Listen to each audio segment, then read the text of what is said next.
Yo, what is up, everybody? It's Peace. Welcome to another video. Guess what I took to locals today? Dogmatika Floowandereeze.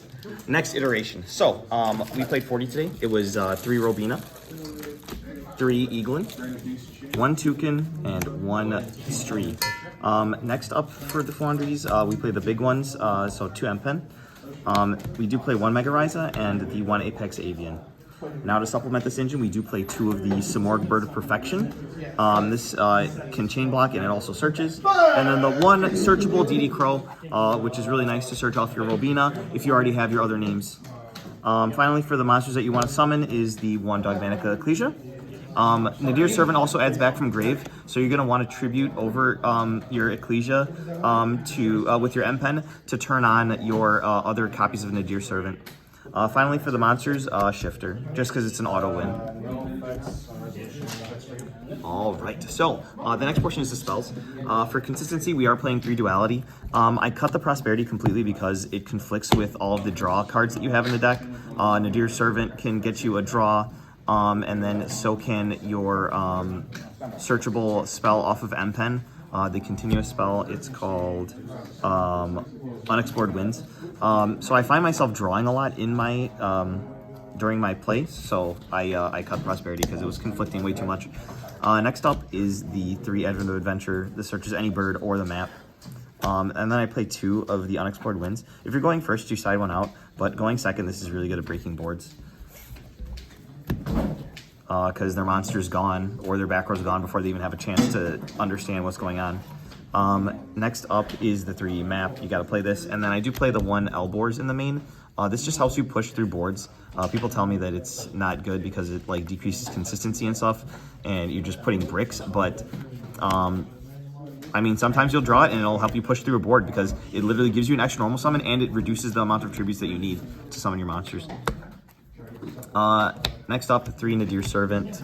This card's really freaking good because it's so versatile. You'll see in the extra deck that there's many different targets. You can use this to pop something on your opponent's field. You can draw a free card. You can search for a bird, depending on how many you have banished. It's just really versatile, and you can use all 3 during one single match. Triple Tactics Thrust. So this is for setting your Harpy's Featherstorm, or if you're going second, you also have access to Harpy's Feather Duster. But overall, it's just a good card. When your opponent's activating a card, you can basically set something for your deck, or if they control a monster, you can add it to your hand, which is really nice. Gold Sark, I chose this over Terraforming because this plays a little bit less into Droll, because you just banish your bird or the missing piece that you're missing, and then you can go ahead and normal summon and chain block your normal summon that way. So I like this a little bit better than Terraforming. And it's a thrust target if you really want to search it. Like I said, the Harpy's Feather Duster. Secret bonus effect of Harpy's Featherstorm, if this is destroyed and sent to the graveyard, you can actually search the Harpy's Feather Duster from your deck. Next up is the Dreaming Town. This gives you a normal summon during the main phase, which is really awesome. It's an extra one. The 1 Dogmatika Punishment to search, and then the 1 main deck Harpy's Featherstorm. The other 2 are in the side. Next up is extra deck, Nibiru Token. Shout out to the side deck. Next up, we have 2 Garura. So this is a winged beast that gets to draw you a card when it goes to graveyard. The Fossil Warrior Skull Knight, you can banish it from graveyard to destroy a monster on the field. 2 Intis, so when this goes to the graveyard, you can pop any card on the field, which is really nice. Omega is also really good because you can shuffle it back. If you like mill a bird and it's your only copy of that bird, like if you mill your Stree off of your opponent's what's it called, like shuffle or miller, like Kelbeck or Yugioh, then you don't have access to that anymore. So you use the Nadir's Servant, you put the Omega in the graveyard, and then you get to put it back into your deck, which is really nice. Next up for the Xyz, you do play the Assemble Nightingale for attacking directly to make Zeus. This one pops spells and traps, and you can also make Zeus with it. Downer to make these a bigger Zeus. Myriological Aggregator, this is from Darkwing Blast. Basically, when it's in your graveyard, you can banish it to negate a face-up card on the field, so that's really nice. Next up, Gustav Max. 2 M-Pens can overlay to make this for a burn of 2,000, and then this is the Zeus. And then finally, we've got 3 link monsters. First is Tri-Brigade Omen. So when this is sent to the graveyard, you can add a Winged Beast, Beast Warrior, or Beast from your deck based on the number of banished Beast, Winged Beast, and Beast monsters in your banished zone. So if you have 1 banished, you can search any bird when this goes to the graveyard. So it's really cool to search like DD Crow if you have 1 banished, or if you need Robina, then you have access to Robina.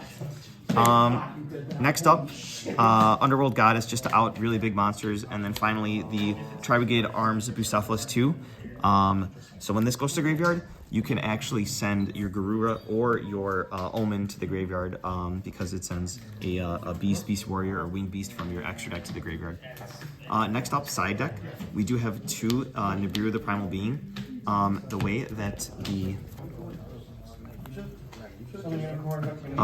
Unexplored Winds works is that you can, it doesn't need to be a bird in order for you to tribute. So what you can do is actually, after your M-Pen resolves, you can tribute another one of your monsters and then one of your opponent's monsters or back row for your Nibiru. So anything that takes 2 tributes, you can actually use Unexplored Winds on, and it's not once per turn. So don't let your opponent let you think that it's once per turn, because you can use that effect to tribute your opponent's cards as many times as you're summoning tribute summoned monsters. So it's really powerful. Same thing with Phantasme. During your opponent's turn, if they're comboing off, actually in tournament today, I was able to Nibiru my opponent. Then they continued playing. I summoned Phantasme, and I actually drew into the shifter, and I was able to shifter them. So it just really allows you to dig deep and put your bricks back and increase consistency going second with this. And then also when it's on the field, Floowandereeze can be hurt by targeting a negation. So what you can do is if your opponent targets one of your monsters with a spell trap or monster effect, you can discard a card with Phantasme to negate and destroy that card. So this actually protects your board. So that's why I decided to include that here. And like I said, you can also just normal summon it. Next up is some more Repulsion. So this is an out to your opponent's back row via the Simorg package. So if you're going up against a back row deck, then you can side this in, and Robina can get to this because Robina can search the Simorg, and then you can just normal summon the Simorg or chain block one of your other birds, and then that actually gets you access to this. So whatever cards they have there, they have to activate them or else they're gone, which is really nice. This bounces them to hand though. Next up, the Ultimate Slayer. So this is really good.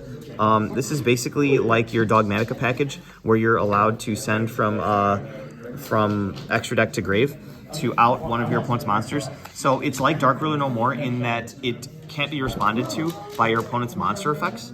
And essentially, on resolution, you select one of their monsters, you bounce it to the extra deck, and then you send from your extra deck something of the same extra deck type. So Fusion, Synchro, Xyz, or Link.